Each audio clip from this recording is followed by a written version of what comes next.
Hi everyone. Sorry, I'm trying to get my lives going on both Instagram as well as Facebook, and I'm actually on a new MacBook that my amazing boyfriend Andy got for me. So hopefully everything on Facebook is running smoothly through the Mac. And if you're hopping on live, feel free to say hi in the comments. Yeah, for those of you that are new to my page, I'm Kim Leskovic.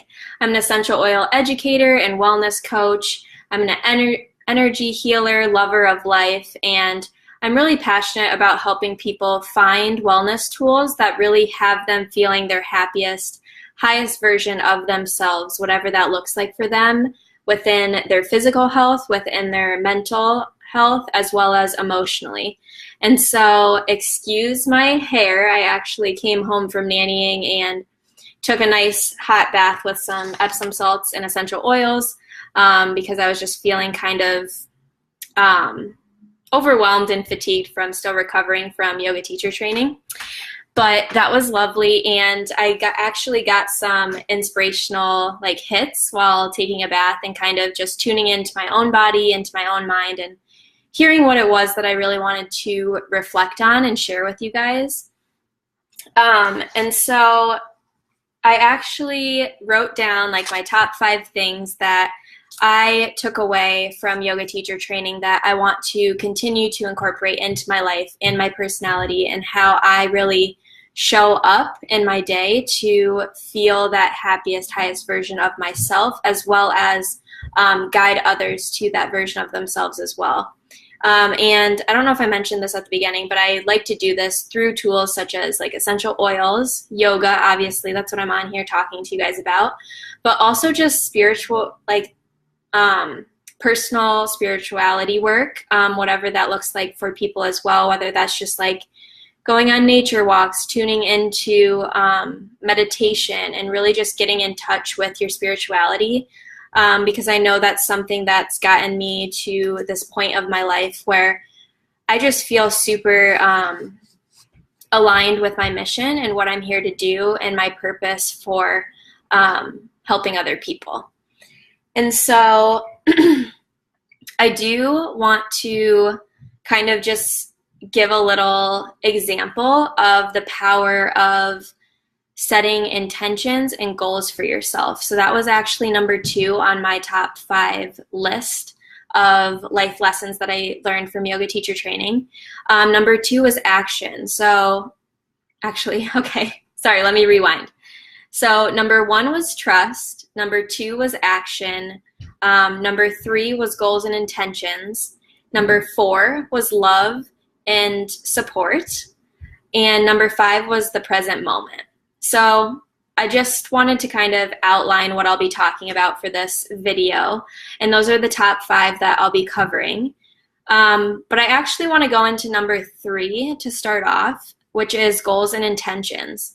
And so throughout yoga teacher training, my first week and my second week, as well as the beginning of my soul discovery journey, just throughout a year and a half, it really has improved my confidence and my ability to really manifest the things that I want in my life by setting really clear and precise intentions and goals for myself.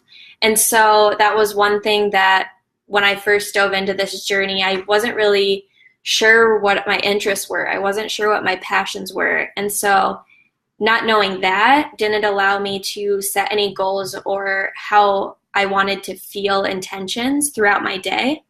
And so getting really clear and asking yourself specific questions of maybe it's just how do I want to feel today, and jot that down in the morning. And so you have something to kind of reflect back on and to tune into throughout your day. And just kind of goals for yourself of where you want to be in 5 years, where you want to be at the end of this month. Those kind of questions will really allow you to have purpose and have something to turn to when some days aren't going as planned. It's okay, so this isn't really going as planned. How do I want to feel, and how can I make that happen with this goal that I have? And so that was something throughout yoga teacher training that we really took seriously. I know my instructor that led this teacher training, Emily, actually had us jot down our goals and intentions for the training itself at the first week and as well as the second week. So the first week it was like, okay, what are my goals for this? And by the second week it was really, I think some of my goals and intentions for the first week were more just like absorb everything I can, learn as much as I can, and to really just get a good foundational base. And that's what I did. And I really focused on the first week of how I wanted to feel, which really helped me show up fully throughout my day, which was I wanted to feel clarity. I wanted to feel inspired. I wanted to feel light and free. So just kind of going in with those intentions for the training itself allowed me to be way more open-minded to the schedule, allowed me to kind of just feel light in my flows and just more intentional with my practices and how I asked questions and how I prepared myself to just really show up. And so going along with the goals and intentions, I kind of wanted to just share some of my transformation with you guys, because I know hearing other people's transformations have really empowered me to keep going and to know that there is a light at the end of the tunnel, and that all this hard work and all this journal work and soul discovery has a purpose, and you will manifest what's meant for you to manifest and what you really truly desire. There's some things I wrote in my journals that I have no intentions or desires to really go after those anymore, and that's totally fine.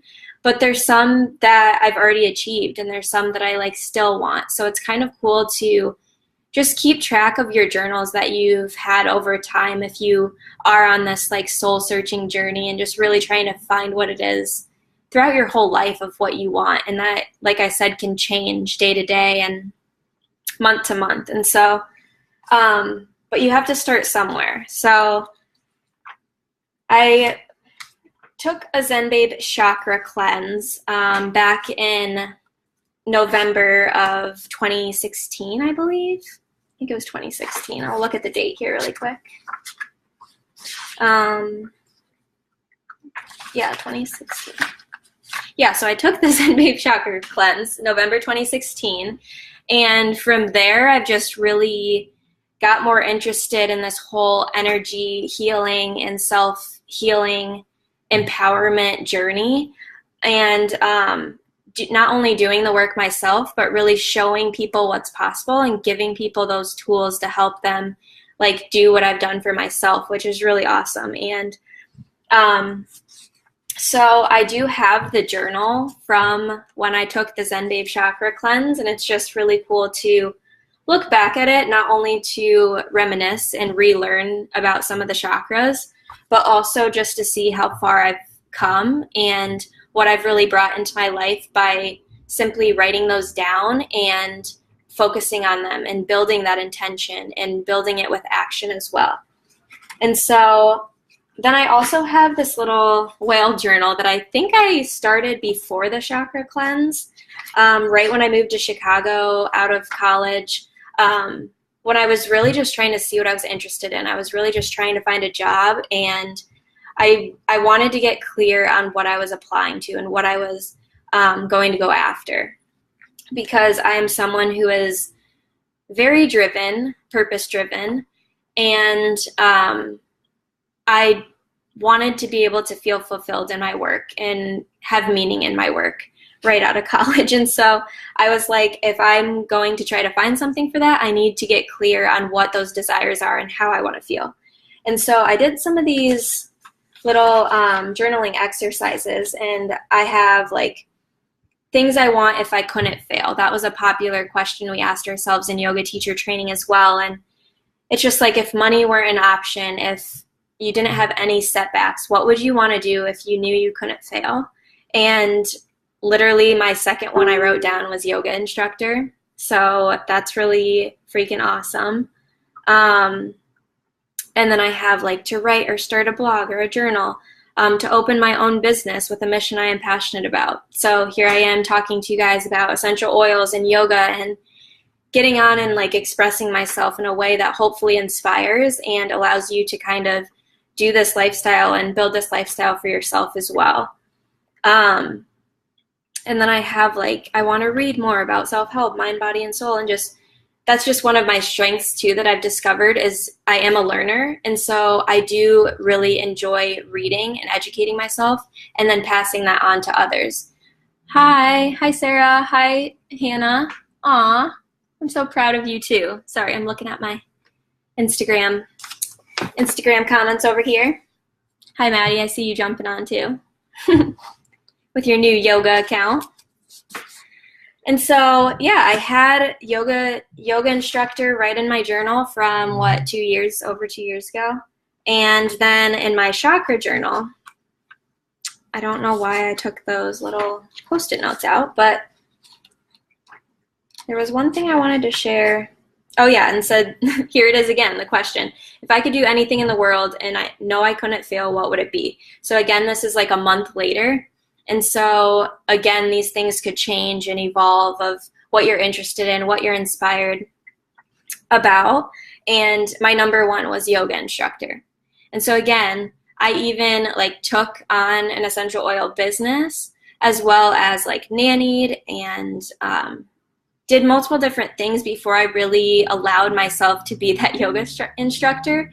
But what I found that when I said yes and when I went for it, that I really had this knowledge base of teaching with essential oils. I've already like hosted some classes and interacted with people, and I did the soul work of building up that confidence so that yoga training just seemed so natural and so perfect. And not saying it has to be like that, but it was just like for me and my personality, it was just a way to confirm that this was like something I was meant to do, because it can be like a questioning experience for people. And I know going into it, a lot of people will be like, oh, I'm never going to teach, or I don't know what I want to do with this, but I want to deepen my practice, which is amazing.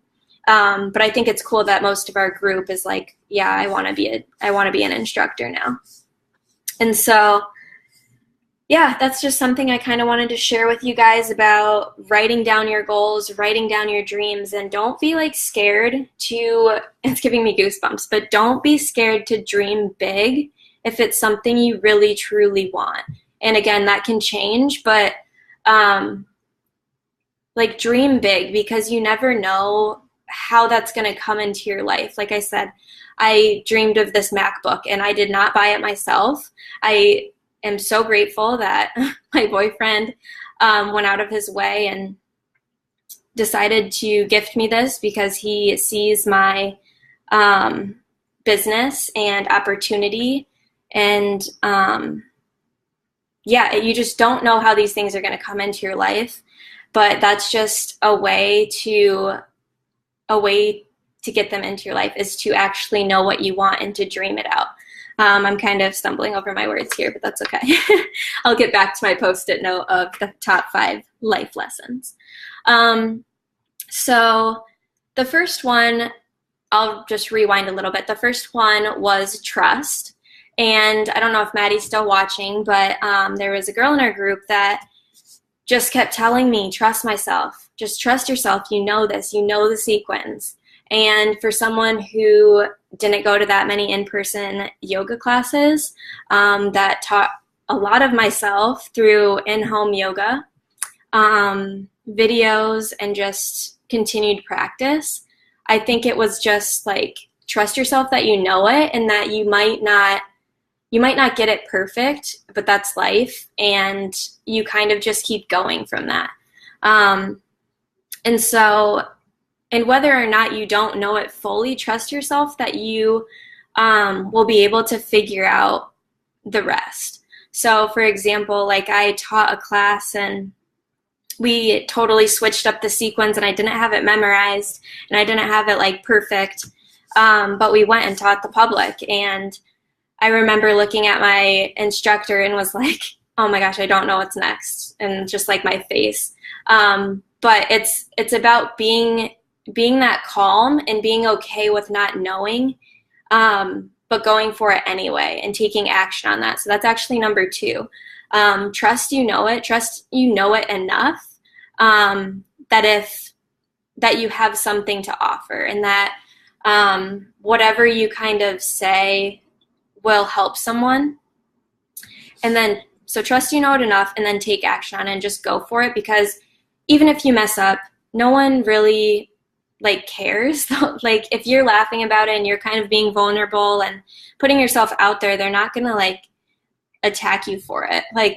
It's just, that's number 4 on my list, is love and true support. So if you're really teaching the people you want to teach and surrounding yourself with the team and the people that you want to be around, that you want to, like they say, your vibe attracts your tribe, and your energy, be the energy you want to attract. This is exactly what I mean when I say surround yourself with those people, because as long as you have a good support system, or 1 or 2 people in a class that you know will really love and uplift and inspire you, you're always going to have some critics and some dis-ease and questioning, but the more you just have that support, but also the trust and take action on it, it's all just going to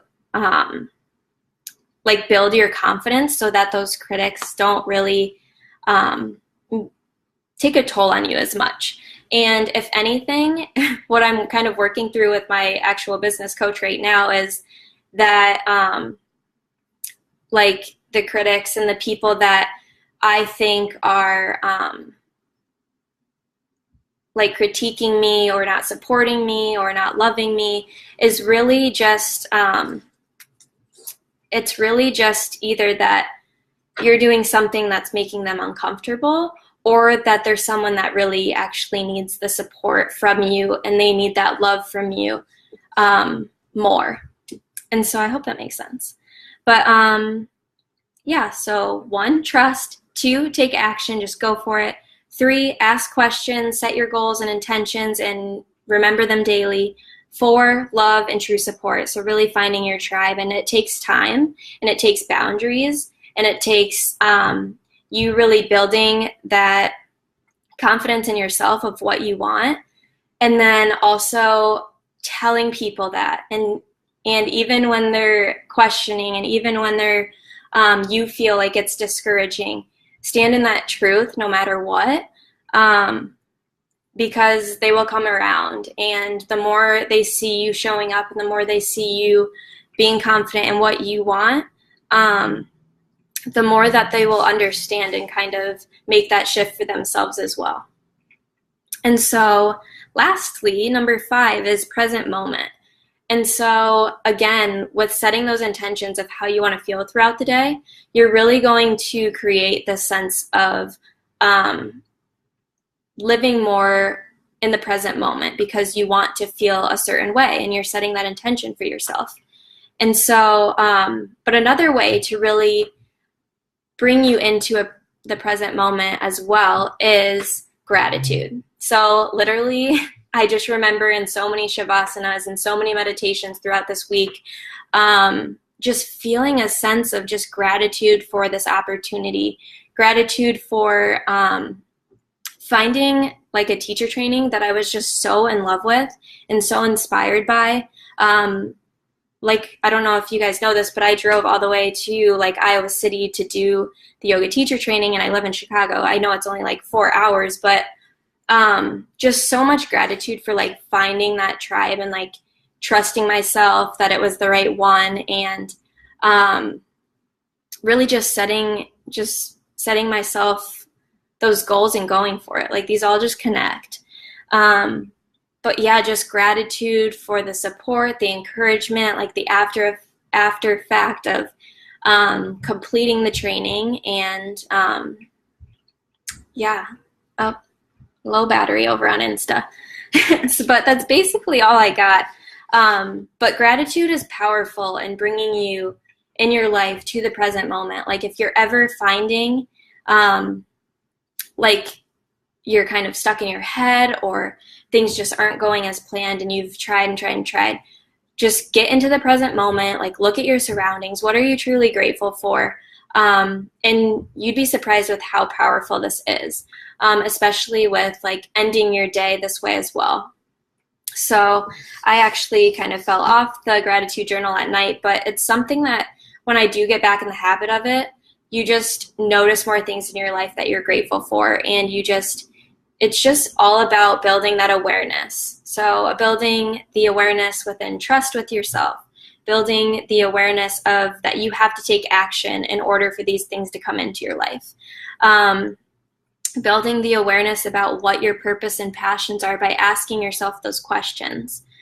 Building the awareness of love and support in your life by the use of gratitude, but also intentional living and really being aware of who you want in your life and what that feels like, and also some things that you might need to say no to. And yeah, I think that's all I got for this one. If there's any questions, I kind of wanted to open this up. If you guys have any questions about life, like I said, just going for things. If you have any questions about yoga teacher training specifically, as well as essential oils, yeah, whatever you guys are kind of feeling right now that you want to ask me, feel free to leave them in the comments. I might have to end shortly just because my phone battery's dead, but we can keep Facebook going if anyone's joining me live right now. I can't really see. I'm not sure, but thanks for you guys joining live. I see Megan, Donna. Thanks so much, guys.